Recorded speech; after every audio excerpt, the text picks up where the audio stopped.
Assalamualaikum dear student. Today we are discussing lock and key model that was presented by Emil Fischer in 1894, and according to this, enzyme is like a key and substrate is like a lock, and enzyme and substrate, that is active site of enzyme and substrate, both are fixed. It means that the enzyme are very specific in their action.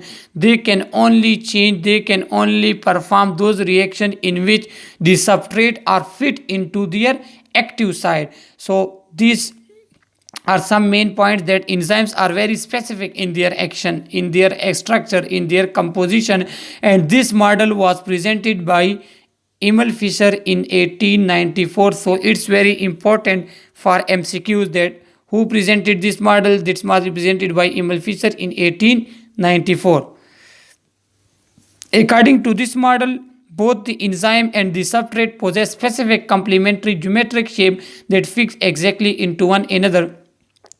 This model says that active site of the enzyme is fixed, having a fixed geometrical shape, and the substrate is also a fixed geometrical shape. So each and every enzyme have a specific active site structure, composition, and that active site fits specific shape and geometric structure of substrate. So this property is called specificity, and this is the main important point of the Emil Fischer lock and key model. But this model is rejected later on. This model is rejected because new studies say that enzymes are changed, that enzymes bring little about change in their active sites or in the substrate, also bring about little about changes in their shape in order to fit into the active site. But